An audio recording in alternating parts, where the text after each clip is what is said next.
do you at all plan to pass trillions of dollars of aid? Is that what you have in mind when you say we need to go big, or are we looking at billions of dollars? We're looking at hundreds of billions of dollars. Look, again, I've learned after hanging around in this business for a while, the last thing you do before you begin a negotiation is lay down a drop-dead marker. And if it's not this, I'm not going to talk to you. I think there's a lot we can get done. And I think people are going to see the overwhelming necessity. What's going to start to happen is a lot of folks who represent Republican districts are going to find their Republican neighbors are in real trouble as things get worse. They're going to find that there's an overwhelming need as these numbers skyrocket. You remember my saying that I believe the experts we'd had at least another 250 dead before the end of the year. And they went, oh, no, all right. Guess what? Look what's happening. It's going to get much somehow, welcome to, we're live at Manhattan Neighborhood Network. I've seemed to have given the wrong roll-ins to the control room. Sorry for the confusion. But we have Dr. Bowles back this week, and we're going to talk about the long haulers. You know, people who have had the virus, who we'll get a roll in of this sometime during the show. But Dr. Bowles, welcome back, and I'm sorry I got my roll-ins mixed up. How are you today? Well, let's talk about the long haulers. And welcome back to the show, Dr. Belva Bowles. We can take the roll-in now. All right, which one is it? 5 minutes. All right. All right, Velva, we're gonna run the roll in.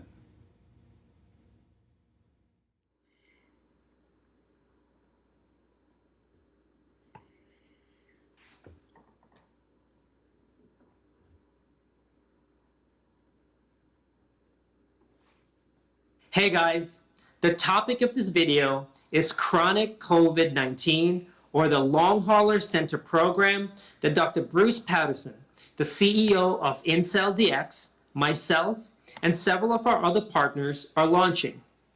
If you're new to this channel or just started following me on social media, my name is Dr. Ram Yogendra, and many people call me Dr. Yo. I'm a board-certified anesthesiologist with a background in public health. Prior to medical school, I worked as an infection control practitioner at Florida Hospital and at the Florida Department of Health. So several months ago, many of you on social media brought to my attention about COVID-19 survivors who are experiencing and complaining about a new onset of symptoms ranging from fatigue and malaise, brain fog and memory loss, hair loss, burning sensation under their skin, cardiac and respiratory problems, and countless more. What was startling to me was how these symptoms and complaints persisted weeks and months after the initial infection. Many shared with me that their healthcare providers were putting them through a gauntlet of tests, if those tests were even offered to them in the first place. And when these tests came back negative, many were dismissed as having anxiety, depression, PTSD, and hypochondria. So I started doing some investigating to see if some of these chronic complications were also observed in previous coronavirus outbreaks, more specifically SARS and MERS. And while there were limited studies into these complications due to the fact that these epidemics were quickly contained, there were suggestions that the etiology behind these chronic complications were due to pro-inflammatory cytokines. And I made some videos regarding cytokines before, which I'll post links to them in this video. But simply put, cytokines are messenger proteins that are secreted by immune cells to coordinate responses and to communicate. So in my discussions with Dr. Patterson, we hypothesized that these cytokines were indeed the etiology and reason behind these chronic COVID-19 symptoms. And using the patented cytokine kits that Dr. Patterson had developed, we started to test this hypothesis. And what we discovered was that there was a heterogeneous pattern of elevated cytokines compared to normal controls in chronic COVID-19 patients weeks and months after their initial infection. Many of these patients had no medical history and were taking no medications prior to COVID-19. And what is even more exciting is that Dr. Patterson just recently discovered the immune signature of chronic COVID-19 or long haulers using an algorithm that his bioinformatics team has determined is 100% sensitive and 100% specific. What this means is that we can finally prove that chronic COVID-19 exists. It's not in your head and it's not made up. You were right all along, and we can prove it. And what is even more exciting than all of this is that we strongly feel that by using this data and research, we can deliver precision medicine to potentially treat chronic COVID-19 patients by targeting their elevated cytokines using medications already available to us. Dr. Patterson, his team, and myself will be releasing the report of this research by the middle of November 2020. Many of you have asked, is there a website and how can I get more information? So at the time of this video, Dr. Patterson's company, IncellDX, is in partnership with MD Biosciences, and they are in the process of validating these kits, which we expect any day now. And once we get the green light, the website and the infrastructure go live, and you'll be able to get onboarded through our chronic COVID website. So after you get your blood work analyzed, our team of physicians will make treatment recommendations based on your immune profile. We are aware of the mental health aspects and toll of COVID-19, and thus we're going to be offering you a holistic approach to get you back up on your feet again. We're doing this by partnering up with a Silicon Valley mental health telemedicine company who are going to be providing you with mental health support and counseling and continuous assessments of your treatment. Through our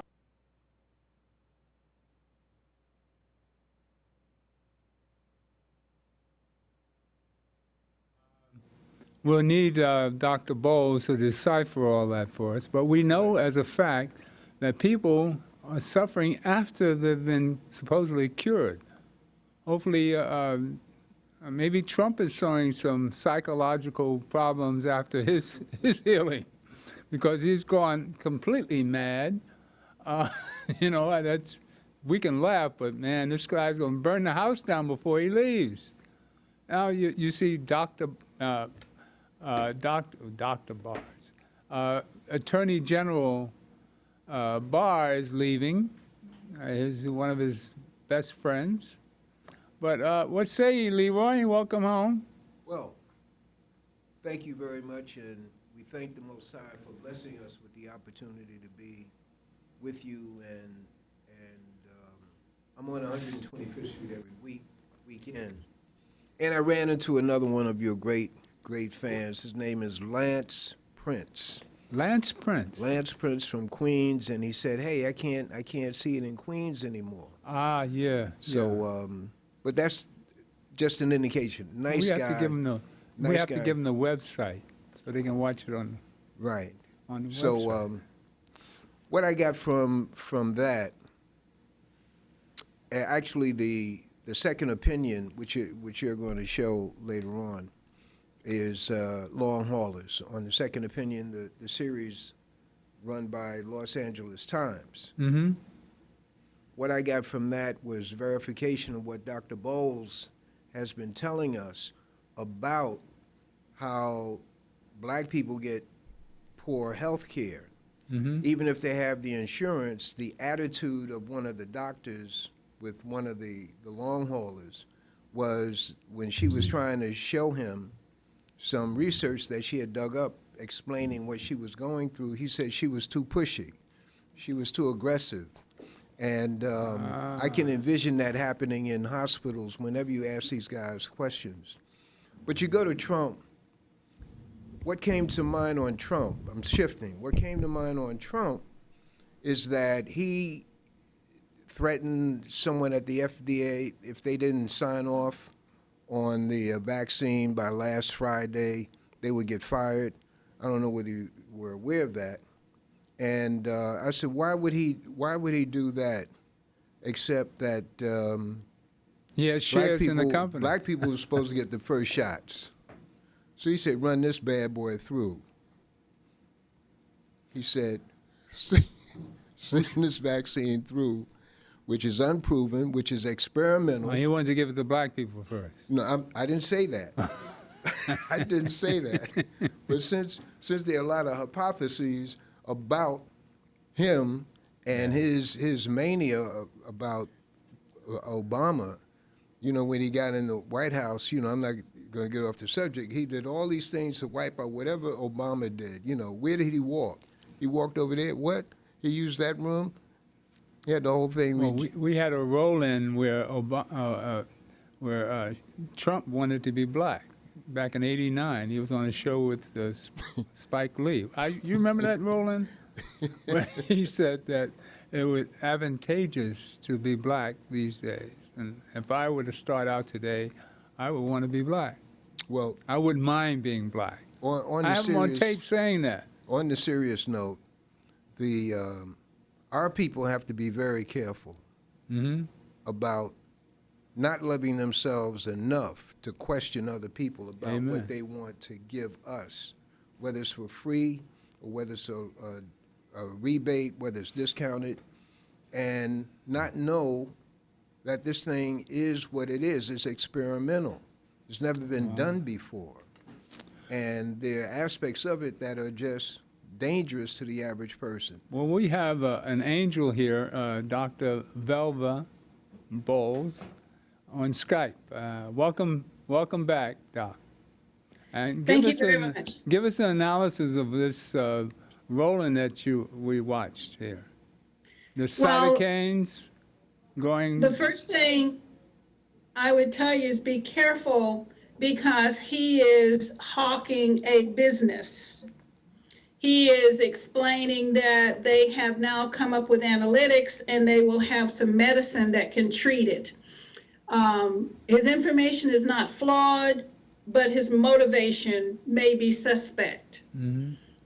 It has been known for some time that there are more than one way the body can respond to viruses or any kind of infection. And the desired way that we want the body to respond to a vaccine is antibody production. But there is always the cellular response, which is considered a secondary immune response. And it is that secondary immune response he was referring to. When we talk about a cytokine storm, we're describing the secondary immune response, which is to release interferons and to program killer cells and other type of immunocytic cells. So what he's talking about is not new. He didn't need to do analytics to tell you about it. He is, in effect, using words like something was discovered and they will have a product out soon. Be suspect of things such as that. But talking about long haulers, there is a lot of information, and Brother Leroy referred to a YouTube display from, I think it's Los Angeles Times. And what they did is they interviewed 4 people who are in fact suffering from long haulers, and they talked about their symptoms, and then they interviewed 2 medical professionals, actually physician scientists, and asked them to address the experiences these 4 persons had told them about. So if you have that video, I think that will be very helpful and self-explanatory. But yes? That's the one I don't have. I Oh. didn't know. I just went online and picked out. There were several on there. There must have been Yes. 20 to 30 of Long them. haulers are now being heard because Yeah. people infected in March and April are still suffering. Right. And nobody's talking about it. So there are and Facebook groups starting to form because the medical establishment have not chosen to acknowledge this existence. However, there in New York, Mount Sinai has the largest population of long haulers anywhere in the world. I think the interview showed that there was something like 200 or 300 persons that one physician scientist who was interviewed talk about. And the symptoms, just for information of those listening, it includes what they call brain fog. It is like Alzheimer's, in that one very articulate professional female said she can see the word in her mind, but she can't say it. Another situation, a person who was a nurse and was accustomed to editing and writing, of course, hospital notes, find it difficult to write, that she lose her train of thought. In another case, there's a young lady who had run a marathon who now can't climb a flight of stairs without being very winded. So whatever the virus has done, it has adversely affected the nervous system.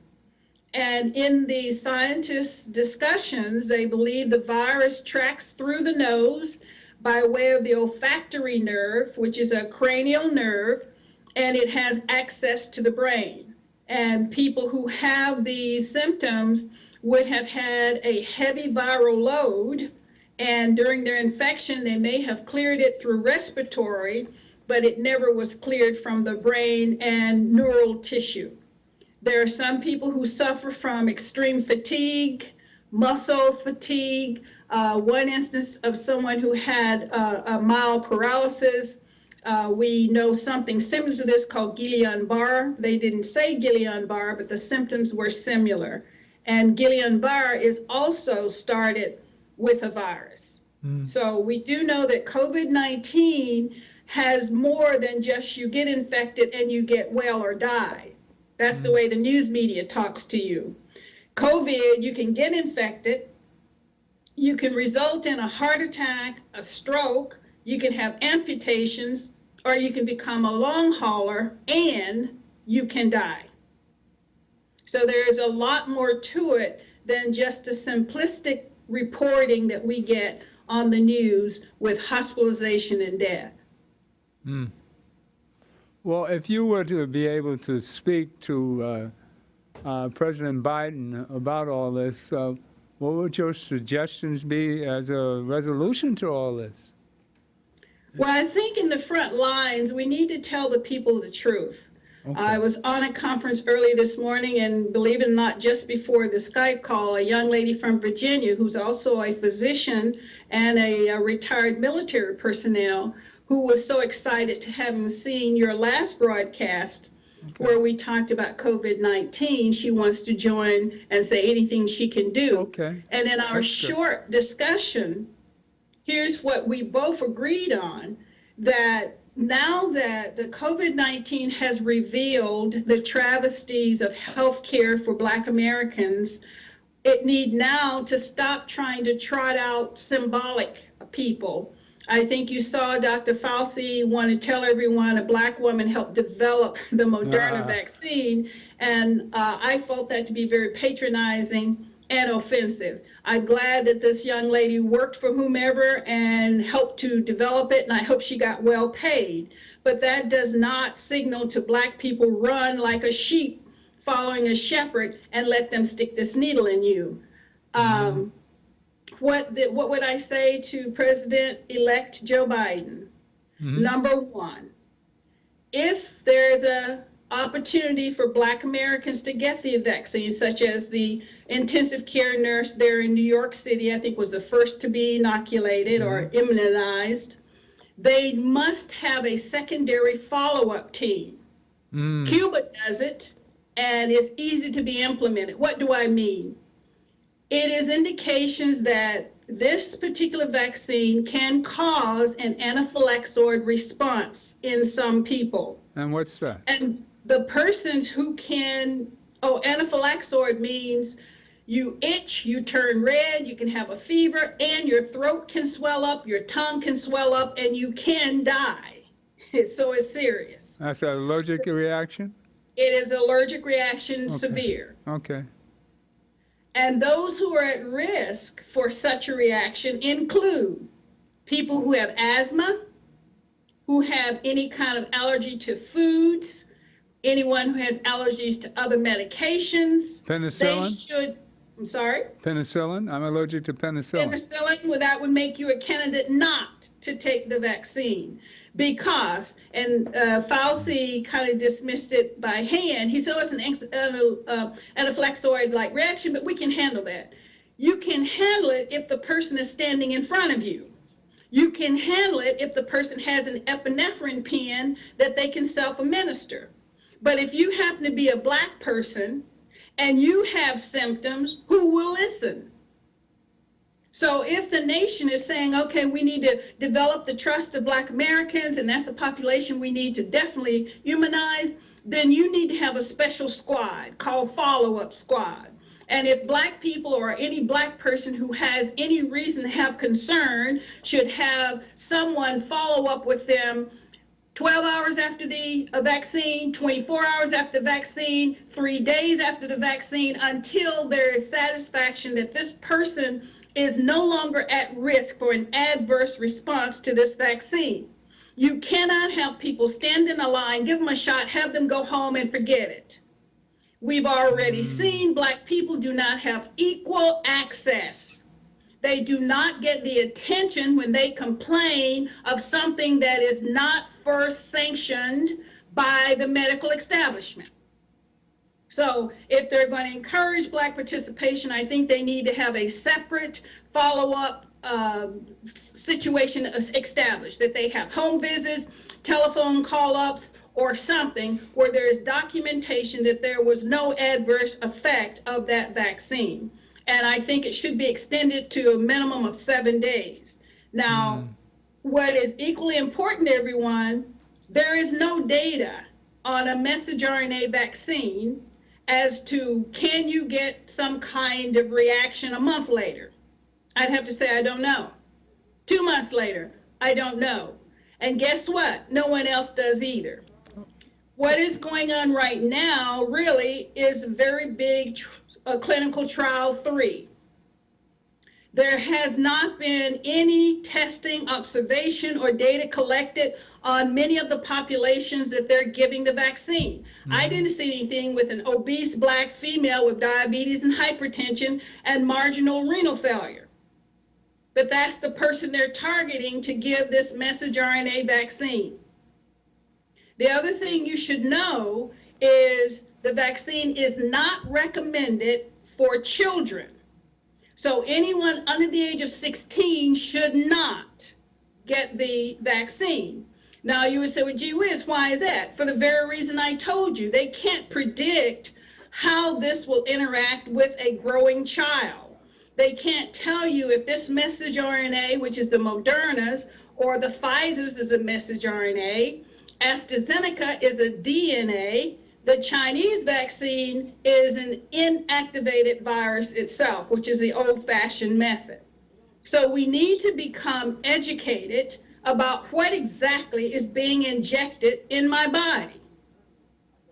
So my advice when they ask me, should I get vaccinated? Your choice. Are you willing to be part of this giant clinical trial? Well, that's exactly what it is. Yes. I'm sure Mary has a lot to say. We were talking about the long haulers in the car coming down, and I'm sorry I didn't have the correct video. I picked out several, but the one you had suggested I don't have at hand. But Mary, you have something, and welcome home your sister there. Yes. Thank you, Mr. Gilchrist, for inviting me back again. Oh, you're a family, Bowles, man. As usual, I give God the glory for putting you here and allowing us to have the opportunity to hear from you. And my brother Leroy, you're always inspirational. Praise be to Allah. I would like to go back again and remind everyone that one of the main things that I'd like for them to take out of these presentations is that we are using this as a tool for kindergartners or pre-kindergartners. I want us to learn. One of the things, Dr. Bowles, that you have mentioned lays very heavy with me because a lot of our people have allergies, allergic to shellfish, shrimp, lobster, peanuts, different allergies.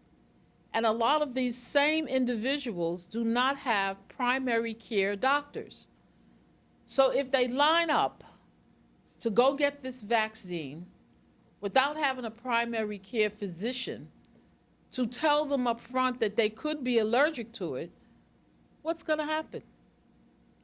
I'm not trying to promote fear. I'm trying to have us educated. So by you telling us this today, no one really talks much about it, at least not on the mainstream television, your eyewitness news, your whatever you watch 24 hours. You're not hearing this. So what I want is for us to be mindful that if we do not have primary physicians that we visit and take care of us on a daily basis or weekly or monthly basis, do your homework. Don't just run online because it's free and they're making the vaccine free. Don't just run online and take it. It's my understanding that there's going to be a second vaccine that's going to be readily available within another week. How do we discern the difference between the two of them? How do we know which one will be to our benefit? So I stress pregnant women, women that think that they're pregnant, that have not been actually certified, whether they're 1 month, before you go out, check. Find out what your allergies are. And I stress that. So again, I'm very happy that you have made contact, and as a result of this particular talk show, that more and more people are becoming more diligent with understanding things on a basic level, because we did not understand that. And when we hear in general news, even the outbreak of persons that have contracted the virus that was in the White House, we only heard about a few people. It's my understanding that there's over 35 individuals that came in contact through the White House that contracted the virus, and some of them are not doing well. No. And not everyone has received the same treatment, such as what the 45 received, such as what the attorney Giuliani received. So again, these are the concerns that I don't think that we need to be panicking. I think that we need to educate ourselves to understand. All right. It's not a one-size-fits-all. You know, here at the Gilchrist Experience, we always like to present the problem, as everybody does. But we're going to have to come up with some solutions. So you're a welcoming sight to President Biden, because he's got a heavy load on his back, boy. To try to clean up the mess that Trump has left behind is going to be a, you know, and he's still got 100 million people on Twitter. All he has to do is say a couple of words, and 100 million people respond. Yes. I mean, this is the real control. So any nutty idea comes out of his brain can be, without him being president. You don't think this guy's going to go away? He'll probably be twittering from prison when we put him in jail. They allow Twitters and well, anyway, I add humor to this because I think we need to come up with some solutions, Dr. Bowles. Now, what do you have any solutions for Dr. Biden, President Biden, to solve these problems? Well, I'm going to speak to the people first, since I haven't had an invitation to the White House yet. Okay. The people that are listening, I think Mary gave you some very good advice. Don't just think it's okay because someone on television said it was okay.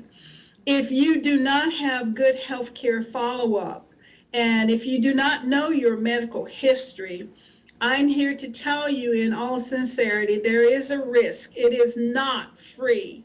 It is to the advantage of the United States to get what they're calling herd immunity. So I want to speak about herd immunity. Just because you get the vaccine, it has not been proven that it stops transmission of the virus. That's Right. a very hotly debated question. They've been saying that. Huh? They've been saying that. I've been hearing If that. you take the vaccine, everybody I've talked to that aren't in the medical field think that means, wow, yippee, now I'm safe. The answer is no, you're not. Okay. In fact, when you take the vaccine, within the next 48 to 72 hours, you may be infectious. Okay. And that is of concern. I don't know if any of you have, those who have done international travel, when you take certain kinds of vaccines, they will tell you, do not go around pregnant women, do not go to anyone who has immune compromise. They literally advise you not to go in the presence of those persons because the vaccine has, for a temporary period, made you infectious. There is no clear evidence whether the COVID-19 messenger RNA vaccine can make you infectious. So you go get the shot and you weren't sick and you weren't infectious. And because you took the vaccine, you go home and now you are infectious for the next 72 hours. No one is talking about this. And the conversations I've been party to, the answer is we don't know. They said, does this prevent you from spreading it? We don't know. Are you shedding the virus? Once you start making that protein, can you now be infectious? We don't know. So be aware that you get a shot. You have to wait 3 weeks if it's Pfizer before you get your second shot. So, and after you get the second shot, you must wait 1 week before your body has, if it's going to make antibodies, it has made sufficient antibodies to render you immune. Therefore, 1 month after you get your first shot is as soon as you can expect to be immune. So don't think because you went today and got a vaccine shot, you are protected. You are still at high risk during this entire holiday season, right from Christmas into New Year, right into middle January. So the vaccine being given here December 15th, 16th, and so forth gives you no protection before the middle of January 2021. It is not the silver bullet. I've heard people say, thank God we're going to have the vaccine before Christmas.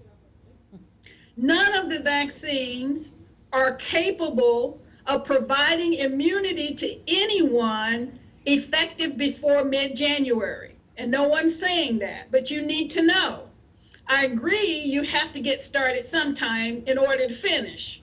But please understand, getting the vaccine before Christmas means very little when it comes to how should you behave during the holiday season. You still need to be distancing. You still need the mask. You still need to be very careful. And there's a risk that the vaccine itself can contribute to the spread if, in fact, after the vaccine, you can still spread the virus. So that needs to be known. Dr. Bowles, see, that's, Yes. again, that's one of the reasons why I think this particular talk is so important.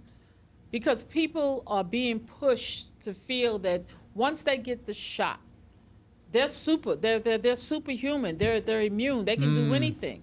And that's misleading. That's misleading. So if nothing more, the public, whether you go and get the shot or not, please use precaution. Be cautious. And they're not telling people that. They've already had people hyped to look at their neighborhood pharmacist that's going to be able to line up them outside to give them the inoculation. And they're thinking they have it, so now they can go out. It's Christmas, New Year's, it's a party. So this is why I'm saying that this particular talk is so important. And if nothing more, if any of the persons that are a part of Biden's team understand they need to bottle this up, coin what Dr. Bowles has just said, and make it known. Coin it and give you credit for it. That you're the one that's talking about how to protect ourselves. It's like sending your child out without rain gear in the middle of a rainstorm. We have to take precautions, and we have to educate, and we have to talk about it. The ministers, any organization needs to be reminding people that because you get the vaccine does not mean that you're protected. You know, we started off the program talking about the long haulers. I thought I had Graham on the phone, and do we have Graham on telephone? I forgot. Can you set it up so Graham can call in? Graham, if you're watching, call in and talk about the long haulers. Your pastors had the COVID, and he's not having these side effects. But we've got to get to the cure. I think we start off saying antibodies is the real secret to all this, and that should be a private, public corporation to gather up the antibodies. So instead of the vaccine, at least we have a cure that we know doesn't give side effects. We see the president doesn't get side effects because he had the antibodies. Is that the answer? Is that one of the answers, doctor? And Graham, please call in if you can. You know the number. Well, to answer your question, it has always been known that convalescent antibodies can help anyone who's unable to mount an antibody response. Okay. We mentioned earlier in this talk that there's more than one immune response. Okay. The one that is desired is the antibody response. But that doesn't mean that your body won't provide a cellular response. So people who do not have long haulers may have responded in such a way that their body did not get the same kind of response due to their immune response type. So it's not that black and white, Winston. If you have convalescent antibodies, what you can say conclusively is that this antibody can neutralize the virus. You know that for a fact. All right. So if you administer that to a person such as Donald Trump in the first 3 days of his diagnosis, or as they did recently in the other fellow, then you know you are specifically reducing the viral load. And that's an important word that you're not hearing. I was in a workshop early Sunday morning, and it was an international group. And they're coming out saying that we, the medical establishment, are reacting to coronavirus incorrectly. And what their directive is, this is not like any other virus that we have worked with to date. That this virus behaves more like a cancer than an infection. And they based it on this virus targets very specific receptors. And anyone listening who knows about cancer, if you have breast cancer, they talk about BR3 receptors. If you have prostate cancer, we talk about certain kinds of receptors. In general, when we talk about infections, we don't talk about receptors. But in coronavirus, the type of illness that the person first presents is determined on the ACE2 receptor. So if you have ACE2 receptor in your lungs, it looks like a respiratory disease. If you have ACE2 receptors in your gut, it looks like a GI or a gastrointestinal disease. If you have ACE2 receptors in your blood vessels along the lining, then it causes blood clots and heart attacks. So the community that's studying this right now aggressively, the best minds in the world, not just United States, are changing how they look at this virus. And they're saying the way in which we are diagnosing it and gauging it is not correct. And that the long haulers actually would be a stage 3 or a stage 4 coronavirus infected person. And a person who doesn't get sick at all could be a stage 1. So the same way we stage cancer patients, we should be looking at corona in the same light. And I found it a very provocative idea. And like I said, it's hot off the press because this was a conference early Sunday morning. Dr. Bowles, I have to play the role of a Negro. I mean, a doubter. And that is Yes. the information, among the things that you have said, Yes. is information that we have not heard over MSNBC, CNN, and NBC, CBS, and the rest of those guys. Where is your information coming from? How do you know what you know? Well, it has to do with how old I am and where I've lived before. I worked with CDC when it was Oh, at really? 1990s. Okay. And I have worked on different advisory committees with hematology and oncology. So I am a you know certified Dr. laboratory Fauci. investigator. You know Dr. Fauci then. I know Dr. Fauci directly. But the bottom line is, based on previous you want the phone number? associations, I have been included. The CDC does a MMWR, which is a monthly, weekly report of every disease in the world.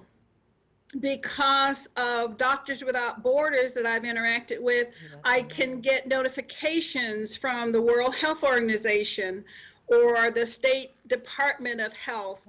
And there's some international groups that I still interact with because I have lived in Liberia, West Africa. So my way of getting information is definitely not ABC, NBC, Fox, or CNN. I'm getting invitations to talk with the very people who are defining what's next as far as the world is concerned. So the webinar, I'll get an email saying, can you join us? I may be on a Skype or a Zoom call. And it's basically, my intent is to listen, and when they ask my opinion, I do exactly what I'm doing here. So Winston, I'm giving you as good as it gets. All right, amen. Amen. Yes. Would you let Graham answer the phone for Graham? Graham's trying to call in. He's on air. You have Graham on? Hello. Hey, there he is. Graham, you spoke to Dr. Bowles, and we come up with this long haulers, and your pastor had the disease. You would like to go over how he cured himself? Did he have this special ingredients of antibodies as our president? Well, I don't know. He had it early in the year. Okay. Back in late February or March. March, I believe he had Okay. it. And he has a respiratory specialist who was at the hospital when he arrived. Okay. All right. So they were able to go to work on him immediately. And they gave him the same thing that the president was talking about, that Okay. stuff that he was touting back in the beginning of the year. That's what Hydrochlorothiazide. he was given. In addition, they gave him some other things because his feet had turned color. So they made sure that he didn't have blood clotting, because that's another byproduct. There was a guy on the news just yesterday who was head of security at the White House. Yes. He got COVID. They took some toes off of one foot and cut the foot off of the other leg. Oh, yeah. Because he had massive blood clots in his extremities from the COVID. So I have friends in my choir who had COVID. But one brother, he was in the hospital. He made it out, and he had to go to a rehabilitation center because he was in double renal failure, and they had to get his kidneys back to functioning. What's double So he renal spent a failure? month in a rehabilitation center before he could go home after leaving the hospital with COVID. There are people that have said they're having issues neurologically with their thought processing. So, and what the doctor was saying about it metastasizing is very critical. My mother had cancer, and it was in the uterus, but I noticed something neurological with a shake in her hand. When they did the surgery in the uterus, the hand stopped shaking. 5 months later, the shake came back, and I had them do a second brain scan, and that cancer had moved into the brain. So when she talks about metastasizing, it's as though, I believe, it's a defense mechanism for the virus to stay alive. So As it metastasizes, it'll move to another area of the body, just as cancer does, to maintain its life expectancy. Dr. Bowles? Well, a good example, someone said, wow, that sounds so wow. But I will remind you, herpes simplex, a lot of people have experienced fever blister, and it erupts, then it goes away, and then it comes back. So we have history of a virus behaving exactly like that. It disappears, but it doesn't go away. And it can reappear in different places at different times. So we already have the paradigm. We have an example of how a viral infection can appear, disappear, and show up somewhere else. So the thinking that I shared with you of these scholars from early morning discussions, it's not far-fetched. And to your comment, Graham, the information with respect to how the virus affects the brain, it has been through autopsy. One of the persons on that particular YouTube video I mentioned to you, Winston, he has done over 200 autopsies on the COVID-19 patients. These are people who literally donated their body to science, and the person doing the autopsy is an instructor at Mount Sinai. And what he described is what he saw pathologically in the brains of people who died. And part of his investigation, he related what kind of procedure, did they have? Were they lungs first and then got intubated? Was it GI first and then they got more severe lung complications? So he was able to do a parallel of how severe the infection was as to the location and the brain changes based on viral load. And that's the criteria by which they measure things. When they say viral load, they're saying how infectious are you, meaning if you sneeze and I sneeze, if you have 100,000 more virus in your sneeze than I do, then you're more infectious than I am. So viral load is important. But that's not one of the criteria of measure when we hear it from your television set and your various news media. And that's their whole point, that the measures that they're giving out are inadequate to provide protection for us. And that's essentially what we're being saying every time you come on air, that we're getting insufficient information. We're getting insufficient information to make good decisions. Get out of here. Dr. Bowles, in terms of those people who are watching this program and they have had a bout with COVID, symptoms and everything, they feel good right now. In light of this revelation about the long haulers, what should they be doing at least in terms of maintaining their health? Well, there's two pieces of information I have to give you first before I answer the question. One of them is the question of, can you be reinfected? The answer is yes. So you need to know you can be reinfected. They have documented cases where someone was infected in February, was given a clean bill of health, and by August had been reinfected.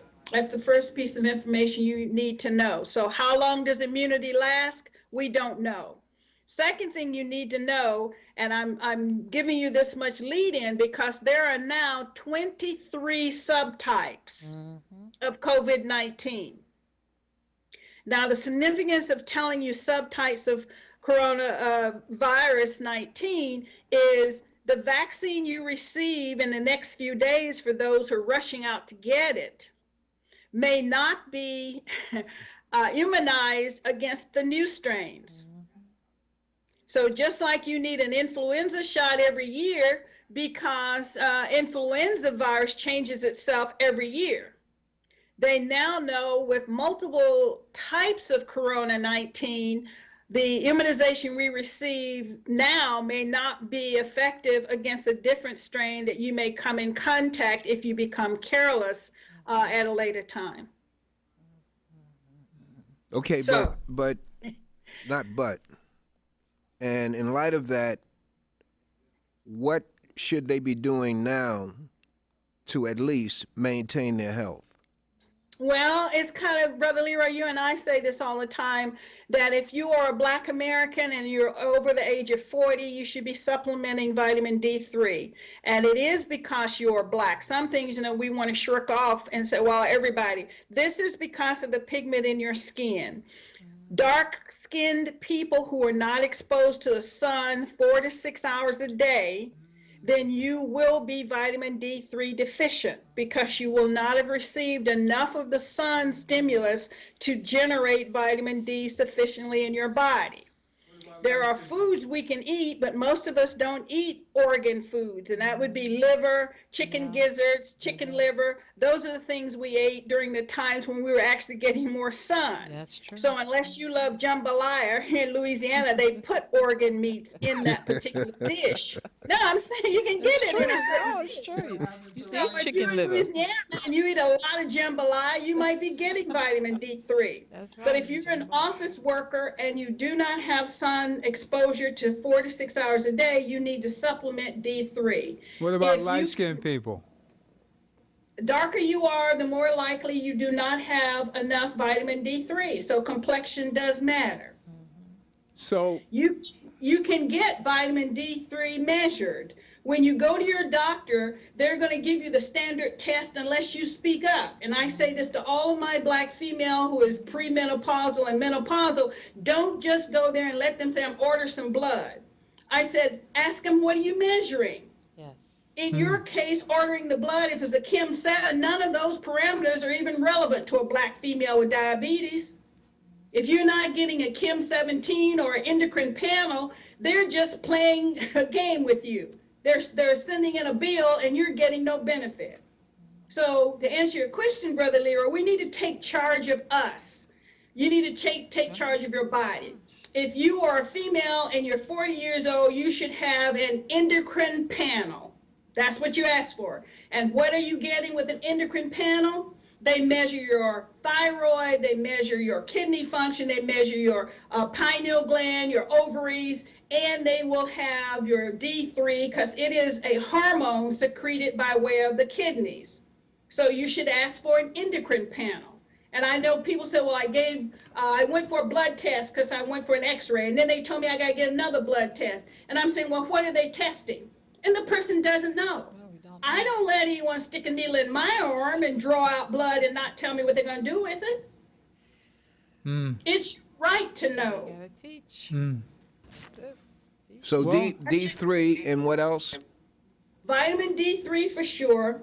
Vitamin C, as much as you can get, and I don't mean orange juice. I think that the orange growers did a great disservice. They've made Americans believe, and unfortunately many of my Black family and friends, that orange juice is good for you. Orange juice is no better for you than anything else. It has no more vitamin C than an apple. So orange juice adds weight. If you're giving children orange juice, oh, I gave them a glass of orange juice, and you're talking about an 8 to 10 ounce glass of orange juice, you are inviting your child to be obese. There's nothing magical about I've orange never heard juice. that That's a before. lot of sugar. I've Yes. never heard that before. It's just a tremendous amount of sugar. Too much I've sugar. watched children go to say, well, I had pancakes and eggs and orange juice. And I'm saying, why would you add 300 calories to a breakfast that already has pancakes and syrup? If you remember it, many of us have a little long end tooth, as my mom would say. Orange juice used to be served in a 4-ounce glass. That's correct. Do you remember that? They Small had glass. something Yeah, called small juice glass. glasses. That's right. Yeah. That's how much juice you needed. You needed a 4-ounce shot. That's it. And kids now drink 16 ounces and 18 ounces and say, oh, it's orange juice. Or I bought him some apple juice. And you watch the child drink a pint. You're saying, what makes you think that's good for him? Teach, Dr. Bowles. Teach. Please teach. Teach. There's nothing you have to beneficial in teach. drinking a pint of orange juice or a That's pint of right. apple juice. Tell 'em. It's more beneficial to drink a pint of water. That's right. Yeah. And this The elixir. again, Dr. Bowles, this is what I'm Water. talking about. Now, this is fascinating. Every household that hears this, Well- Dr. Bowles, I'm from the old school, so a lot of things that you're saying is good because young people don't understand. They go and they supersize OJ because they don't want the soda. And I try to tell them that the OJ had just as much sugar. You don't need to supersize that. But Well, one other thing, Dr. Bowles, that you talked about, in terms of people reading journals and things of that nature, I'm a contributor to Doctors Without Borders. And really? yes, I've been involved with them for a number of years, and that's where I get a lot of my information from in terms of different things that take place. But I wanted to go back and talk a little bit more about the side effects of the COVID. If you've been exposed to it, I think that that is so important because a lot of people will confuse their symptoms as having something else. And a lot of people will ignore talking to anyone about their symptoms because people tend to keep their medical condition as private and don't want to share. And I think that we need to talk a little bit more about our health. We don't have to broadcast it, but we need to share. People that have had COVID are afraid to say they've had it. People that have had side effects don't know it because they're not listening. They're not going to watch the shows. And this particular show, again, I say they do watch. I just would like the message to go out. I'd like for all of the hospitals that have their programs to take that step and educate people a little bit more, teach, because they're talking about coming to us.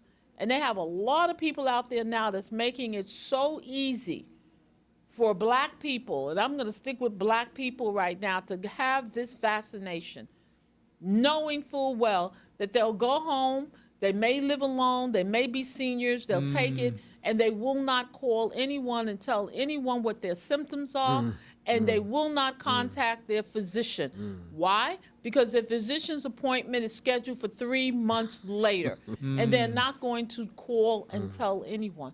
So, Dr. Bowles, again, I cannot tell you how important it is to have your voice, to have you bring out these points.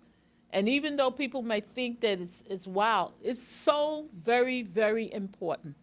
And Very important. Dr. Bowles, we don't have enough time for you to answer all that. well, wait, I want to quickly shout this out, Mary, and I so appreciate how you are so diligent with the community. Everyone should know they have now approved a home COVID-19 Right. testing kit. Right. Yes. And you do Goodbye not to need Manhattan. prescription. Power to the people. God bless. And that's the end of Manhattan. God in me loves the God in you. Stay tuned for more. The Gilchrist Experience. Back to you, Dr. Bowles. We got a minute left. Well, I just want to make sure you know you now can get a home testing COVID-19. You don't need a prescription. Unfortunately, I don't know the price. I know AstraZeneca had a spit test, which most of the NFL people use, but the Right, new one okay. just announced is a nasal swab. Okay. All right. Beautiful. Leroy, you got Final 30 call, seconds. Minister Farrakhan. Black people escaping the enemy's death plot. Stop passing up black newspapers. Get the Amsterdam News, the Challenge, the Final Call. Yes. Get the community papers that are there for you. And the Caribbean News, too. And to the Bronx, we're coming up, and you in the Bronx, we're coming up every Friday at 10:30, Channel 70. Power to the people. God bless. Another good one. The Dr. Bowles.